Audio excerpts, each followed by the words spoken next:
Good morning, everyone. Welcome to All Souls Unitarian Church. I'm on the Iron Throne this morning.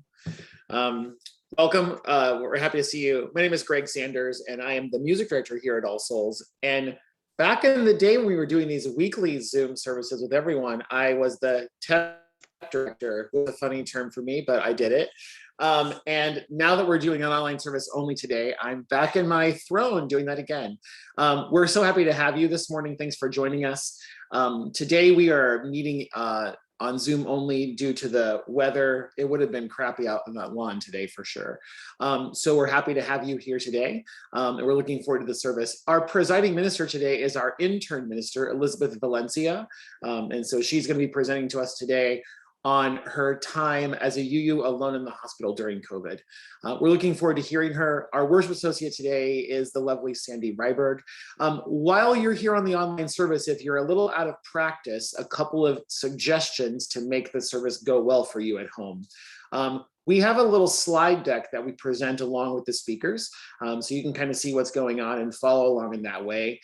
You're going to want to stay muted so that you don't interfere with the listening of others. I'm happy, we believe in never silencing people's voices, but I'm happy to silence your voice in this case. So we'll mute you if we have to, so don't make me do that. Also, you'll want to engage with your fellow congregants and visitors in the chat. You're encouraged to do that. We'll also put some live links that you'll want to pay attention to. At that time, you'll see the link to how to donate money and all that kinds of stuff happens there. Additionally, we encourage you to use the speaker view because that will allow you to see best who is talking to you at that time. Those are the things I have. If you have any questions, feel free to DM me, as the kids say, and I'll help you out in a direct message format. And with that, we're going to get started, and Sandy has our opening words today. Thank you all for joining us. Enjoy the service.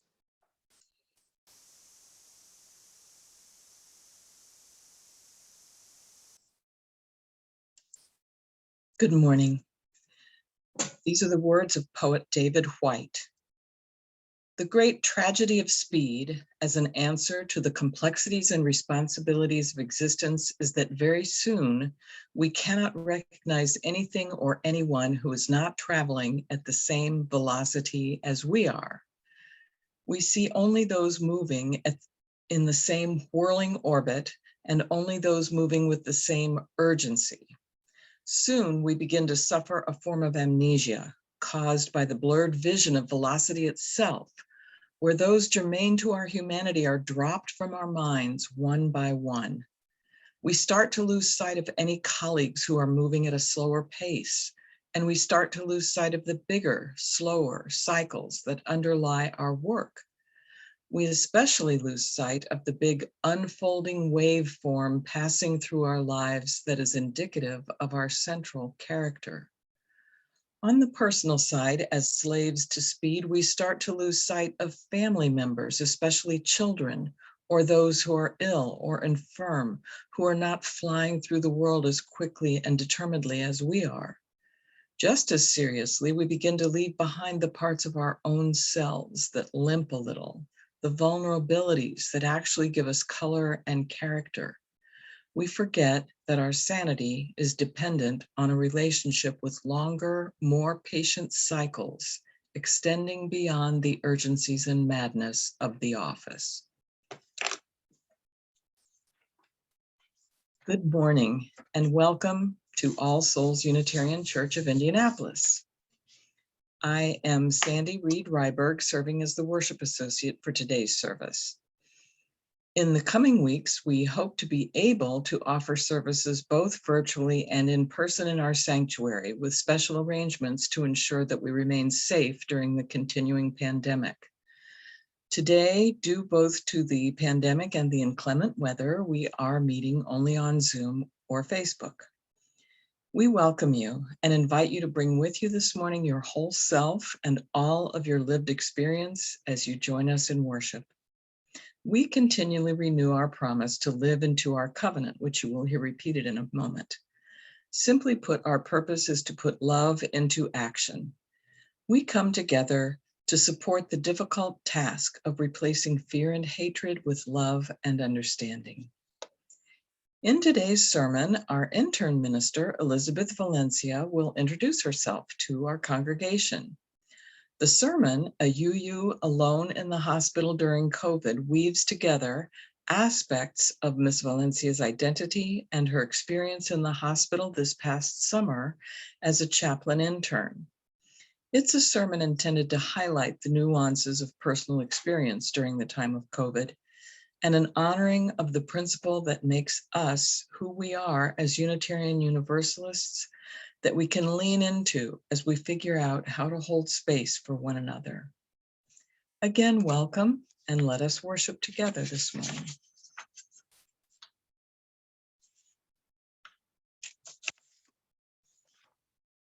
We now have a special announcement from our Ministerial Search Committee. They will update us on the process of finding our settled minister. Hello, everyone. In the absence of Reverend Joel this morning, I'll be making your Ministerial Search Committee announcement. One of the things that people say to me in my role here at All Souls when I meet with newcomers or visitors, many people who come to us tell me stories about leaving the religious community they grew up in because they feel that they had no voice or no power to make change.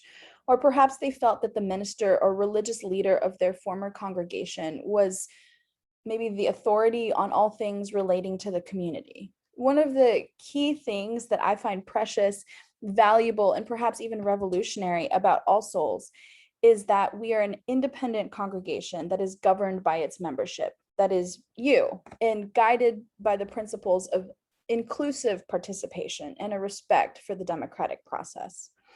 I hope that this framework is valuable to you as our Ministerial Search Committee cottage meetings begin. One of the roles that you hold as being part of our UU community is that your voice, experiences, and your opinions matter, and they are indeed the backbone of this community, the backbone of what governs our community. These meetings start this coming Thursday with both in-person and Zoom meetings at 2 p.m. for those of you with flexible schedules during the day. The in-person cottage meetings will be held at the church, so please look for the sign-up link in the know and on our website. And I hope that as you attend these cottage meetings and you make time for them in your schedules, that you understand that this is part of your participation in this community and that this isn't something that's taken lightly. Your thoughts, your opinions, the things that you bring to these meetings are deeply important to the search committee. Thank you.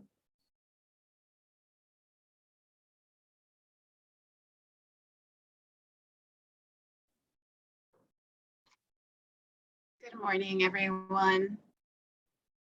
So today we have Annalise Kinslow, who will be lighting our chalice for us from home.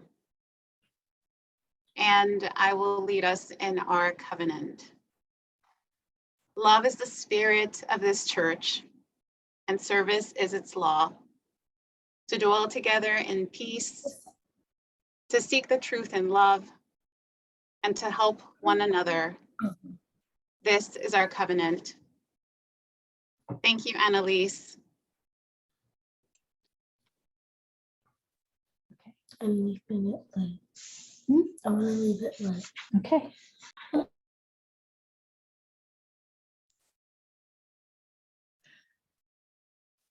Well, here we are again, sharing with each other virtually on a rainy Sunday. I'm sure you long, as I do, for the day when we're able to be in our sanctuary together, breathing the same air, hearing sounds simultaneously with our collective ears, and directing our gaze occasionally through the broad expanse of window that was purposefully designed to connect us with the natural world surrounding us. I was 11 years old when we packed up some treasured items from the building on Alabama Street that I had attended since birth and brought them to our current building on East 56th Street. The wide open spaces around the new building invited us children to run around and play, and we looked forward to Sunday morning more than ever. Our physical surroundings enhanced the learning in which we were engaged. In church school, we were encouraged to ask questions and to explore a variety of ways of viewing the world.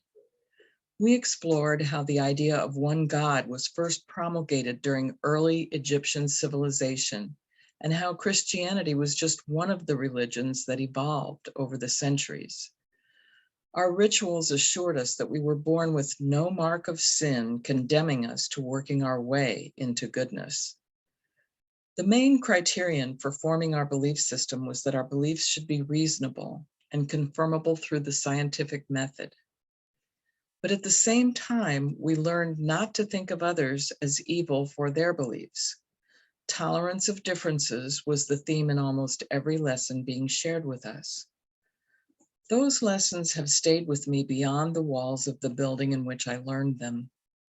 It's important to know that our building is not the only place where we can find the spirit of love, and that we can help one another without ever setting foot in the building itself. As I've shared many times during my time serving as a worship associate, being Unitarian is an identity that I treasure. The challenges of this time of COVID, unlike any other time in my life, have only increased the value I place on my Unitarian Universalist identity. I do, however, occasionally want to keep that identity secret. When a friend begins a prayer with Father God, I cringe a little, and then I adjust my thoughts so that I can address personally the powers of the universe under whose influence I place myself. My temptation is to shout, wait a minute, whoever said God had to be a man? Mercifully, I've never embarrassed myself or anyone else by shouting that. At those times, I remember how powerful it was for me when Reverend Ed Harris articulated that there were as many different ideas of who God might be as there were people forming those ideas. I try to remember that bringing my open mind and my open heart into a challenging situation like COVID allows me to meet others in that situation with love and to care about what happens to all of us collectively. As I look at you, I am reminded that I am part of a community that values collective caring, that allows us to ask questions together, and that realizes that there is always more to learn from and with each other. So now let's slow down, take a breath, and join in some new learning. Thank you.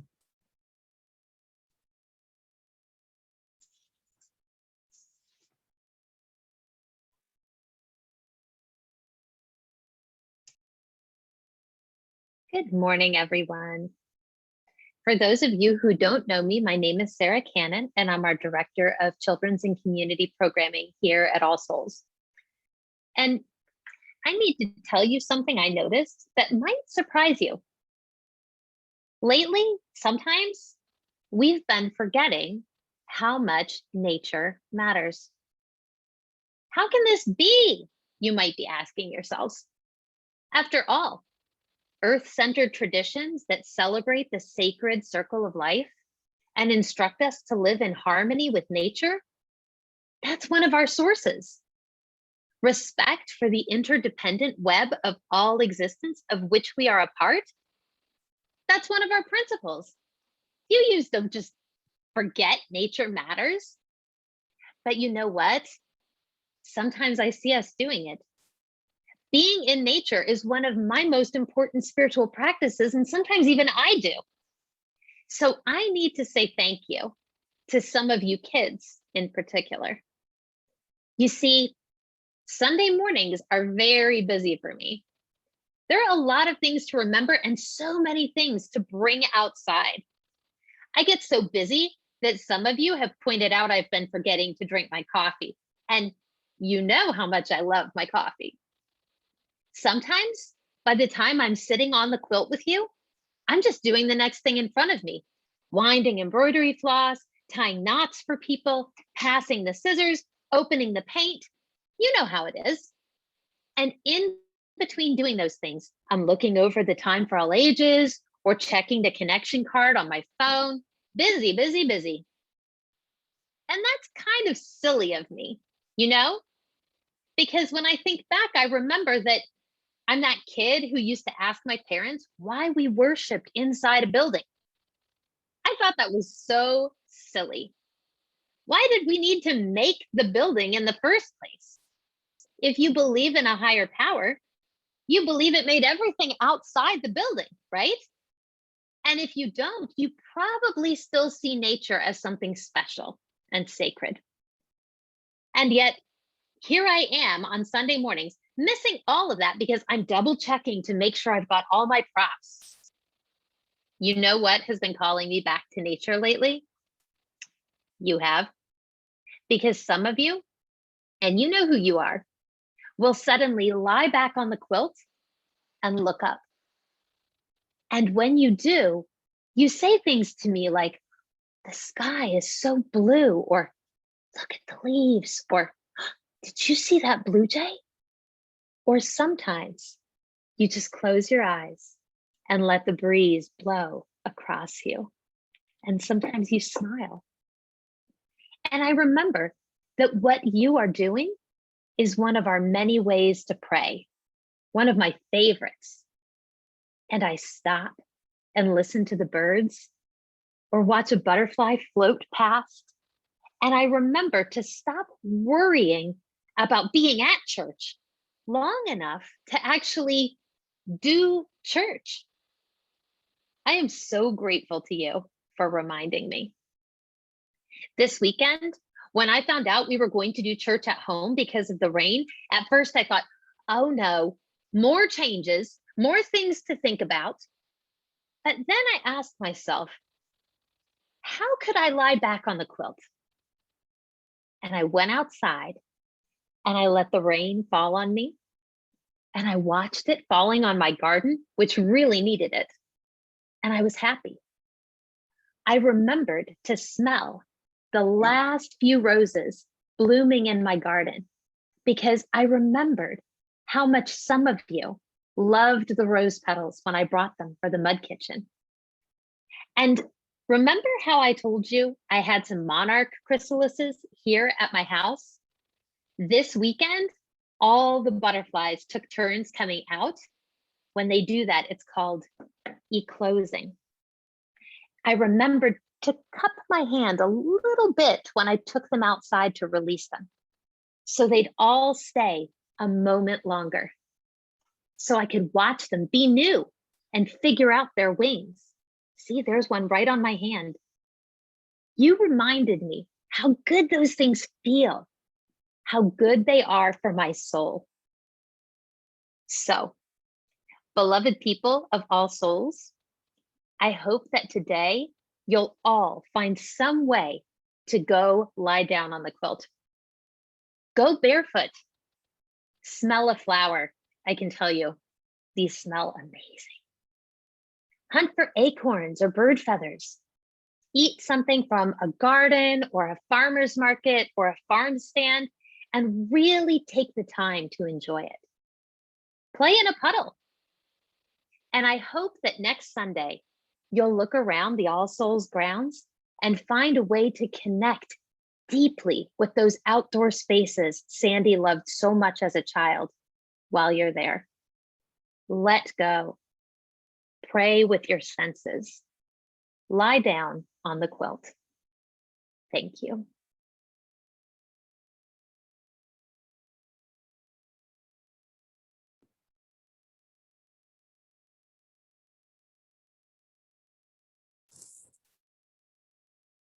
Good morning, everyone. For your joys and sorrows this morning, I wanted to read a little bit from the poet Khalil Gibran, the Lebanese poet that many of you are familiar with.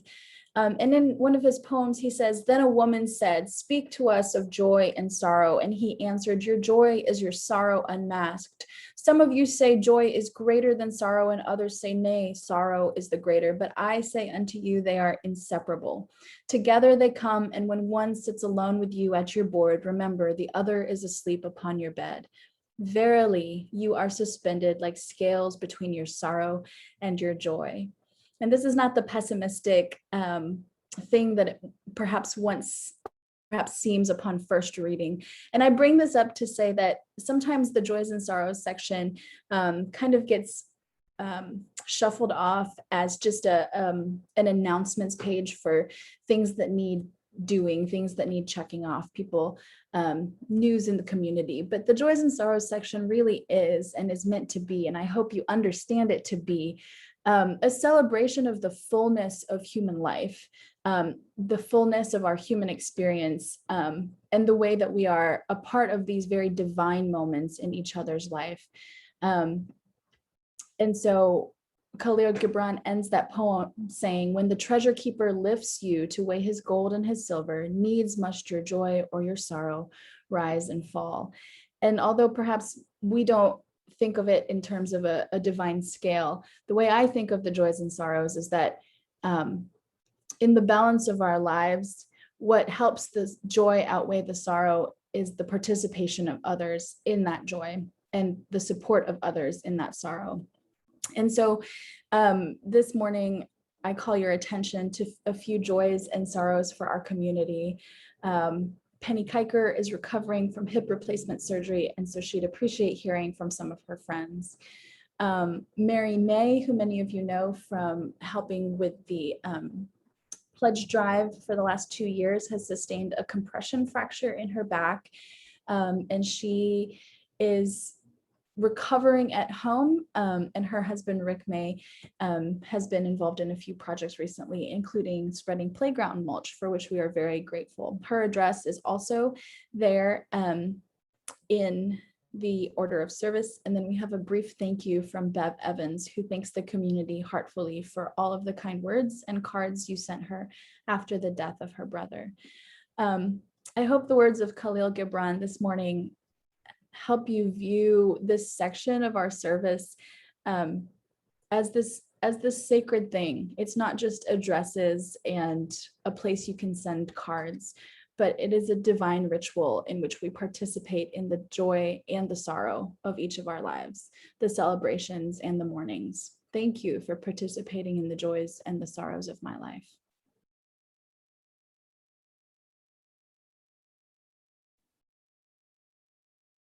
Thank you, Nestine. Good morning again. I wanted to invite us into a space of just taking a moment for ourselves for this prayer meditation. I invite you to get comfortable wherever you are, and it may help to close your eyes. It may help to turn off your camera. The meditation I'm going to do is usually better done lying down, maybe on a quilt, on your bed, but we'll do it sitting down. And of course, you're invited to do it in any way that you'd like. And you can use a pillow for support if you need that. I learned to properly breathe from my chiropractor this summer. He laid me down on his chiropractor bed and he guided me through it, and he said, no, your arm is moving, you're breathing from your chest. And I think in this time of so much happening, as time is going fast, as time is slowing down around us as well, it's just so important to take the time to take a moment. So I'd like for you to place one hand on your upper chest, and I'd like for you to take the other hand and place it just right below your rib cage on your belly. And together we're going to breathe in slowly through our nose, letting the air in deeply towards your lower belly. And I'd like for you to notice if your hand on your chest remains still. And notice if the hand on your belly rises. You can tighten your abdominal muscles, let them fall inward. And you can purse your lips as you're exhaling. And your hand on your belly should move down to where we began as you're breathing in and out. And so I'd like for you to notice if your breath is coming from your chest or from your diaphragm. Do I feel like my body is relaxing, even if for a moment? And just for a few moments, notice if you feel calmer while focusing on breathing in and breathing out.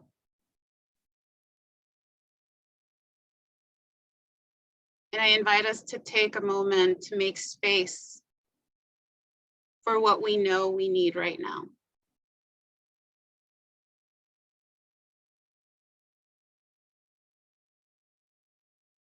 And I invite us to take a moment to make space for what we may still be afraid of as we think about COVID and other areas of our lives.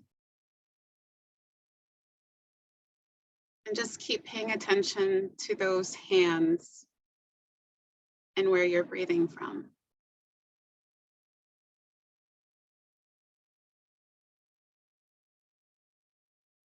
And as we keep breathing in and out, what are our hopes?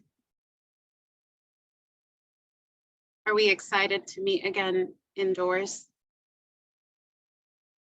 Is the need, the fear, and the hope wrapped together? And just keep breathing.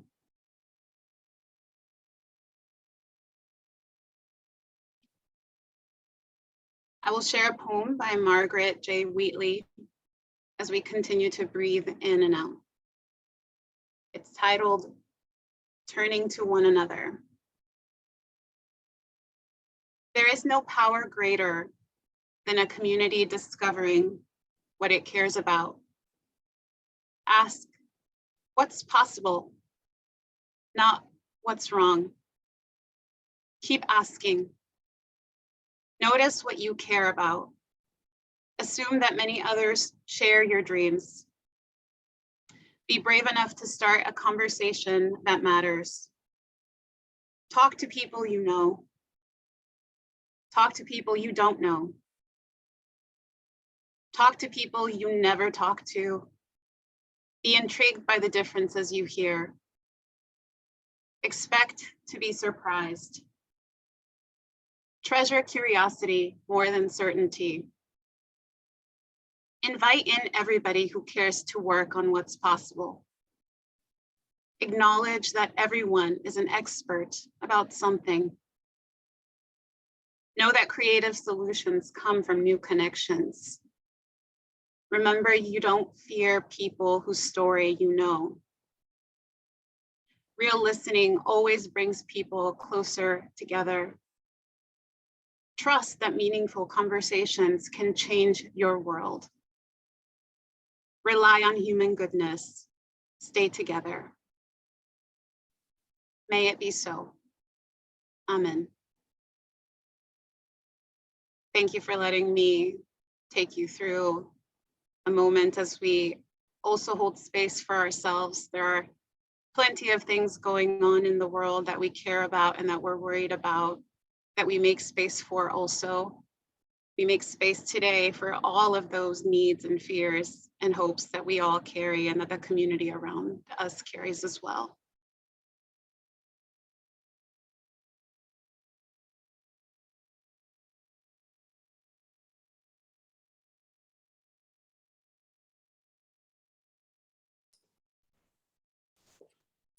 So since we're not in person today, we're going to be listening to back to playing DJ. And so today's musical selection, I think a lot of you know, it's a song by Jim Croce and it's called Time in the Bottle. Interestingly, when I was a little kid, my dad had bought when they first came out. It was a big deal. And this is one of the first albums that he bought. So I know this one really well because we had like 3 CDs at the time when he first got it, and this one got played a lot. So enjoy this song.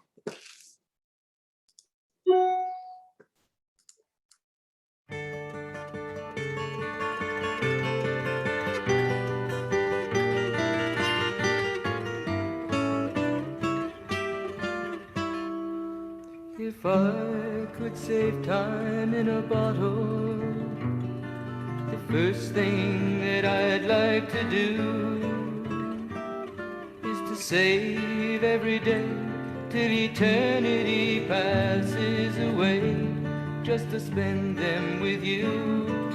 If I could make days last forever, if words could make wishes come true, I'd save every day like a treasure, and then again I would spend them with you.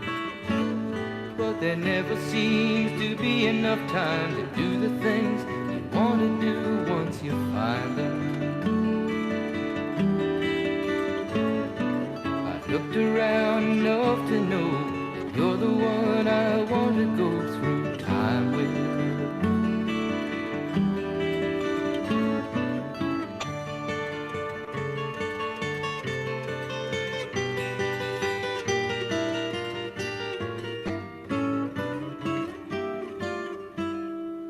If I had a box just for wishes and dreams that had never come true, the box would be empty except for the memory of how they were answered by you.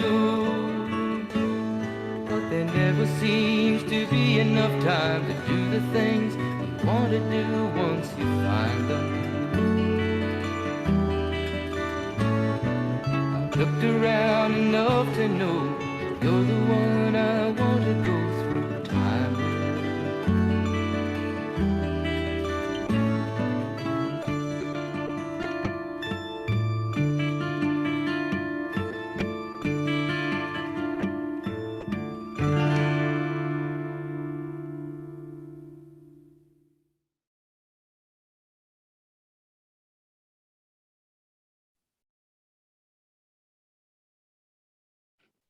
Good morning again. I am going to do my best here to read my sermon. I'm not one of those who can just memorize it. And so I'm going to do my best to read it from my computer.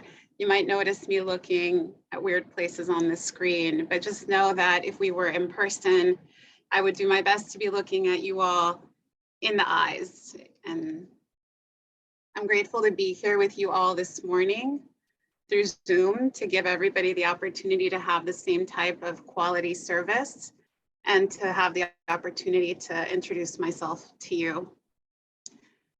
So again, I am grateful for the welcome I have received from you as your intern minister this year. It's not a normal time, and it won't be a normal internship for me either. So thank you for the opportunity to meet you where you are, and for the opportunity to learn and to grow through supporting your ministry as you prepare for your next settled minister. And I want to thank Reverend Joel and the worship team for helping orient me in preparation for today's service. And a big thank you to Sandy and Sarah for working around the idea that I had for this service today. So I'll begin by sharing a little bit about my life, although you will be able to learn more about me and what this internship means in the next issue of The Beacon that will go out electronically on Monday. And then I want to share a little bit about the hospital experience this summer as a UU chaplain. And I will end by highlighting how our Unitarian Universalist principles serve as our strength during COVID and as we consider returning indoors. So my pronouns are she, her. I'm Mexican American, born in Baja California, Mexico, raised in Southern California. I've been in Indianapolis since 2002, and I grew up undocumented until the age of 14. I grew up with a bicultural life. My family spoke Spanish at home, and I began learning English in first grade, navigated systems bilingually, and saw the clash of cultures, the tug of war between individualism and what was being asked of me at home. My parents raised us Catholic. My background with the Bible is in Spanish, and Catholicism forms the backdrop of my family's religious background. I converted to Islam on my own before 9/11. I was called to Islam by its monotheistic theology and by the headscarf, and I was called to it by the reminder that men and women are equal in the eyes of God and that no woman is at fault for mankind's sins. My sons are 18 and 14 now, Laith and Zachariah. They're Palestinian, Mexican American, Palestinian from their dad's side, and they have white Christian family from dad's mom's side. And my sons were raised in an Orthodox Islamic household for the first portion of their life.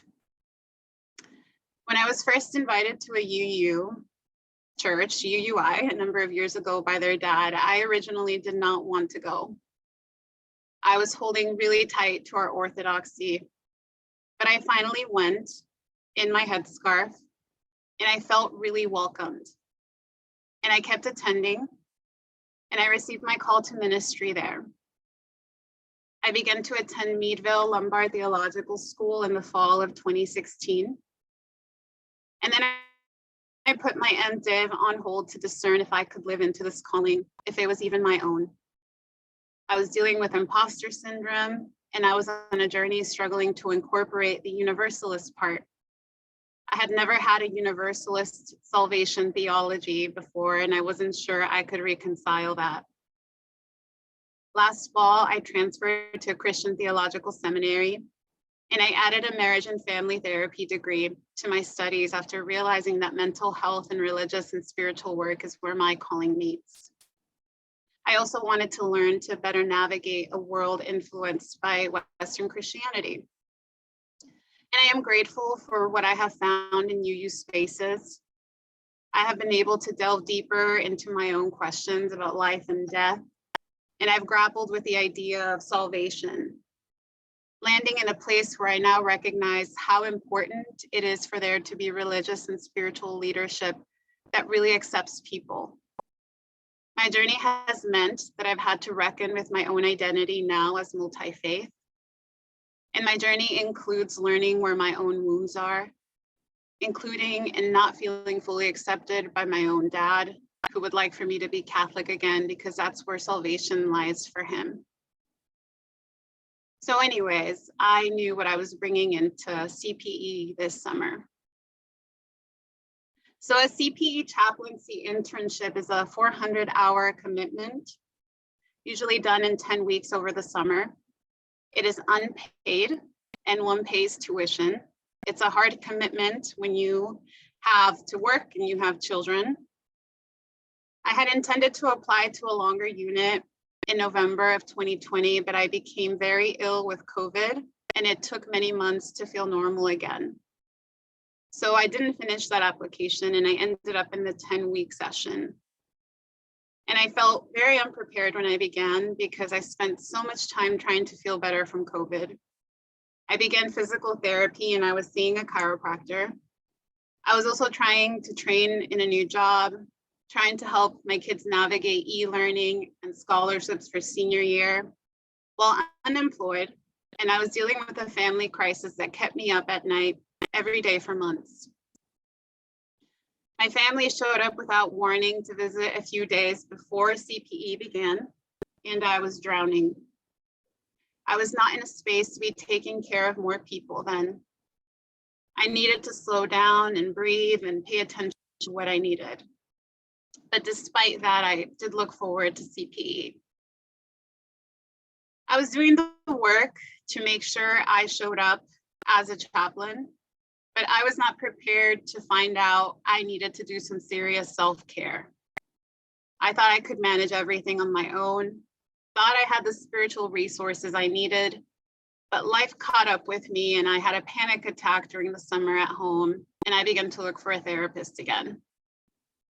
I also felt some shame because I chose not to be vaccinated when I began CPE. It was optional in the hospital at the time. And with that came the decision not to enter into COVID patient rooms.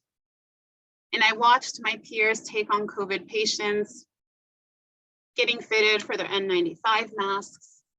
And they too carried fear to walk into those rooms. And I carried shame for not being willing to do the same.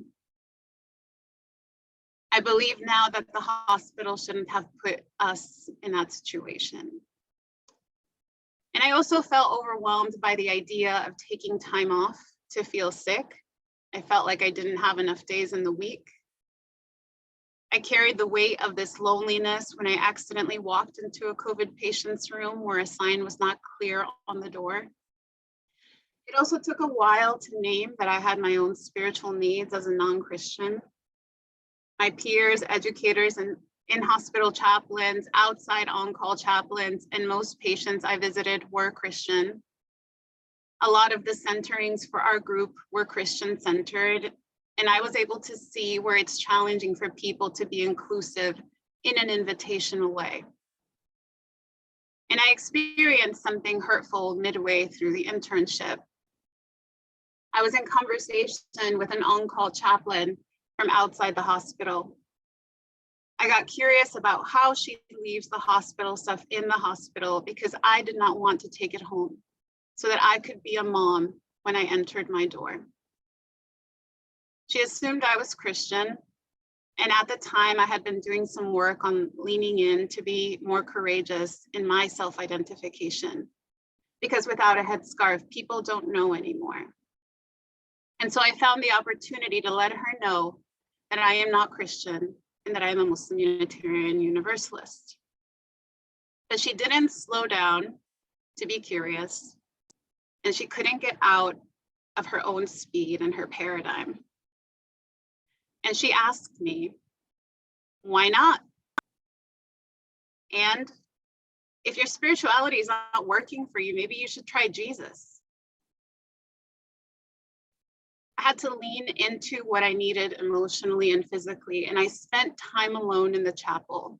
And I sat on the third floor in a corner with a lot of silence, breathing in and out, making myself slow down and make space after each visit. I believe that I was a better chaplain to patients and staff because I slowed down. I slowed down to be the type of chaplain some patients needed to have. So I have 3 stories for you. I visited patient T. She told me of her recent leg amputation, which she seemed to be handling okay. She felt supported by her husband and her family. She was looking forward to rehabilitation and getting a prosthetic. I offered to bring her a knitted prayer shawl that the hospital allowed us to give to patients. These shawls were donated to the hospital by the community. As we talked a little more, patient T shared with me, it's my son's 2nd death anniversary in a few days. We haven't had a memorial because of COVID. She was going to be in the hospital on that day. Her son died at the age of 20. As a mother of an 18-year-old, my heart ached and I let it break in her room. I'm so sorry about your loss of your son, T. What happened to him? He died of cancer. T, I know you'll be here on that day. I wonder if you would be open to having some company on that day to honor his life. And T told me, I know you're a chaplain, but my son was an atheist, and I am not religious. I wanted to jump in so fast as I was flooded by a deep sadness that she felt the need to exclude herself, assuming I was only there for a certain type of patient. I replied to her with, T, I respect your son's beliefs and yours, and I wonder if we could explore what would feel like an authentic way for you to honor him on that day. She said, yes, that would be nice. And when I left the room, I went to the 3rd floor to sit alone in silence for a while. I visited patient G. Before walking in, I noted a sign on the door that said to check in with the nurse before visiting patient. I walked to the nurse station to check in. The nurse shared that the patient was there for a substance overdose. That note was to make sure no one brought any outside substances for the patient. Upon entering, I noted this patient's body language to my presence. G was a patient in his 30s. I asked him, "Is it okay if I stay for a bit to check in with you?" And so he began to tell me a little bit about himself. And then he told me that his nurse had told him that he was going to end up in purgatory because of his substance use. G looked at the door as he talked, and I went and shut it fully. G said, "It's okay. It's kind of funny and expected from an old nurse." I replied, "G, she doesn't have the right to say that to you. That's imposing her beliefs on you." And then he shared for about 30 more minutes. He told me he isn't into organized religion, but that he has friends with different religious backgrounds.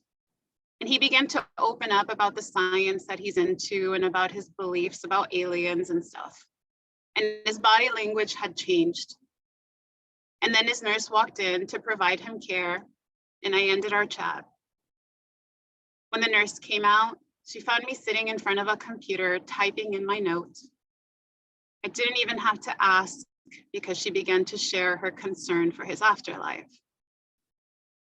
I was listening to a nurse still carrying the grief she experienced with a child with substance use and a near-death experience, and another loved one with alcoholism. I listened as she cried to the context of that unprocessed work that met that patient's life. I visited patient C. I had tried to visit her 3 times. I tried again as I was ending my shift at around 9:30 p.m. Aware of the time, I just wanted her to know that she was in someone's thoughts. C told me that she had had her physical therapist with her a few times today and said, "I'm glad you tried again." I asked her about how rehab was going, and she said to me, "Good, but it's just been a long time of healing. It's taken 5 months to make any step towards healing." And she pointed at her leg. I said to her, "That's a long time, and that's a lot of patience. What has gotten you through this?" "God. My trust in God," she said. "And my mom. I am worried about being in the hospital, and there is still rehab before I can go home and see her.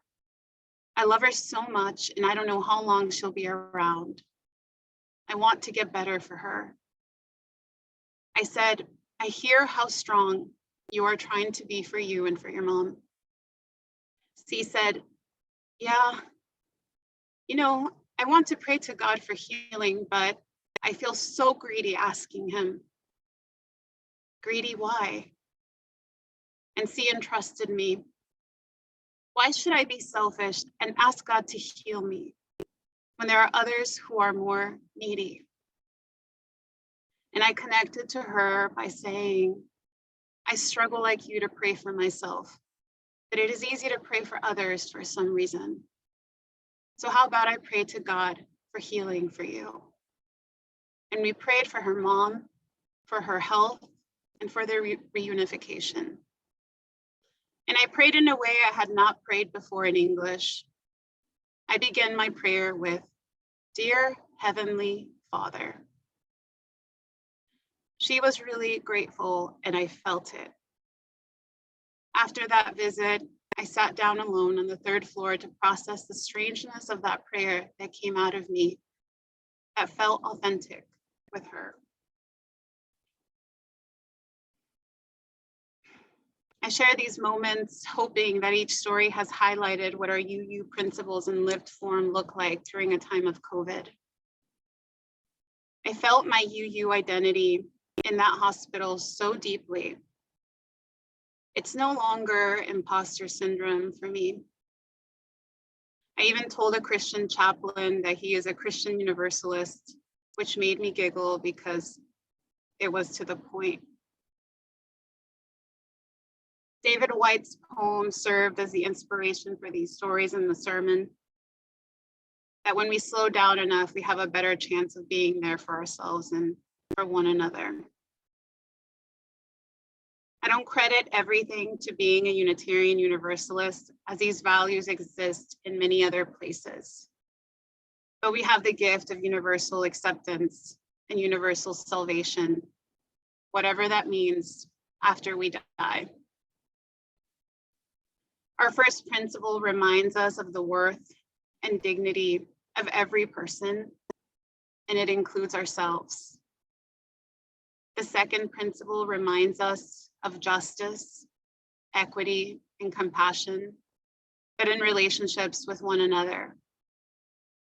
The third reminds us to accept everyone, including ourselves. And the sixth says we have world community goals of peace, liberty, and justice. The seventh tells us we are interconnected and that we need to respect that. COVID has made it a challenge for all of us in different ways.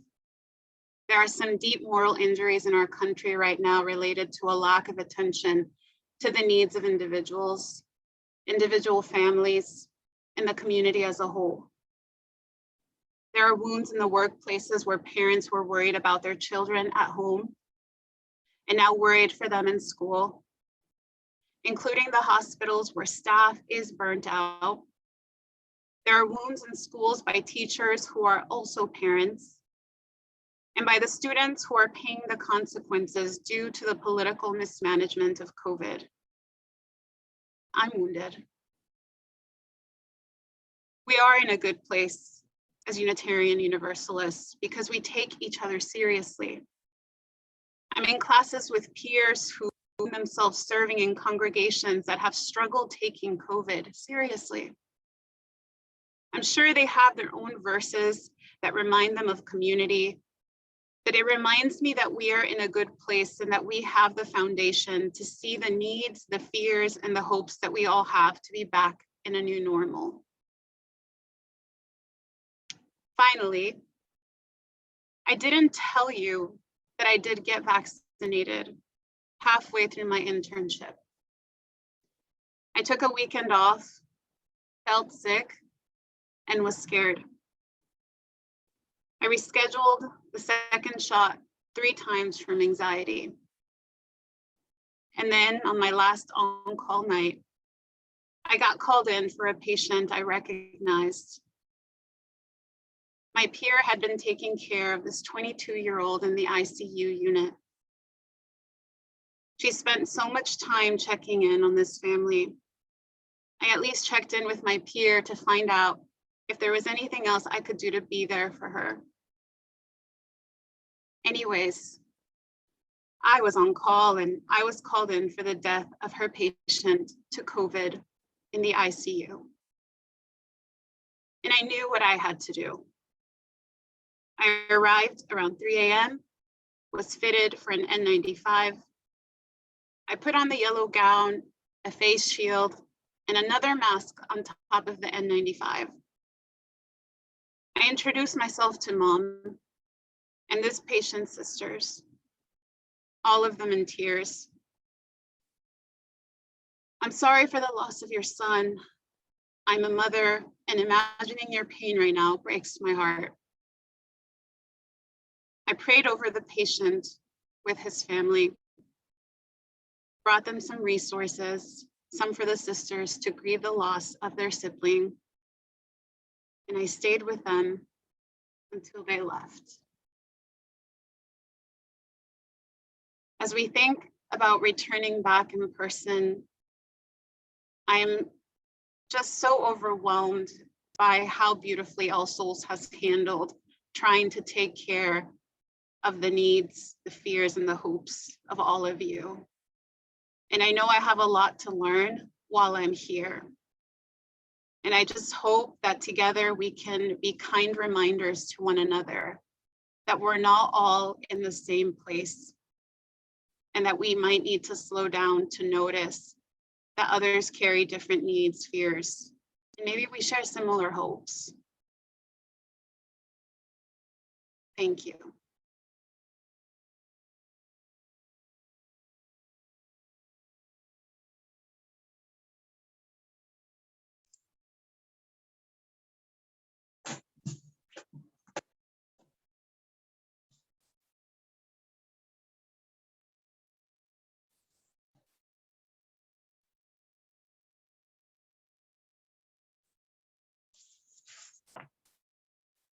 Thank you, Elizabeth. Each week, we share our offering plate with an organization that shares and advances our values. This week, half of all contributions made will be given to Faith in Indiana, formerly called IndyCan, an affiliate of Faith in Action, a national community organizing network that gives people of faith the tools that they need to fight for justice and work towards a more equitable society. Faith in Indiana is a vehicle for faith communities and people of goodwill to work together for racial and economic equity in Indiana and to equip Indiana residents with skills to make their community a better place. Your generosity today in helping All Souls and our community partners achieve equity in our community is appreciated. A link for contributing is on your screen and also provided in the chat function. May we now accept our morning offering.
Good morning again, everyone.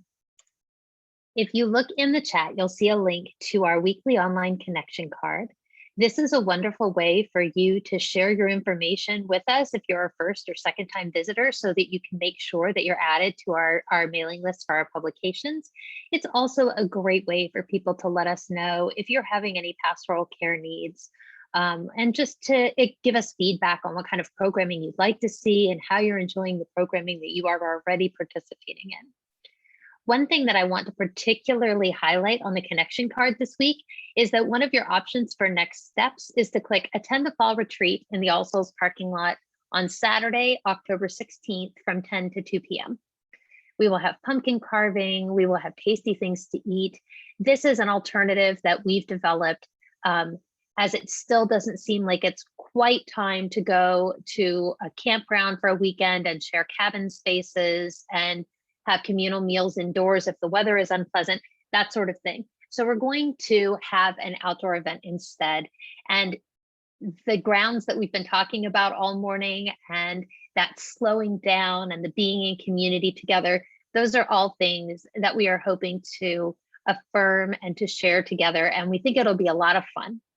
But we'd also like to know that we have enough food. So if you would click that button, even if you don't normally fill out our connection card, wow, we'd be so grateful.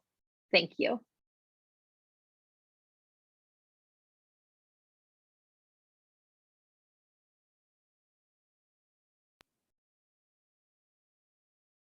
I want to thank you for the blessing of welcoming me into your congregation. And thank you for the blessing of sharing the space with you today. The benediction today will be the words by Reverend Penny Hackett Evans. Each of us brings a separate truth here. We bring the truth of our own life, our own story. We don't come as empty vessels, but rather we come as full people, people who have our own story and our own truth. Together we have truths. Together we have a story. Together we are a community. May it be that we live into that. Amen.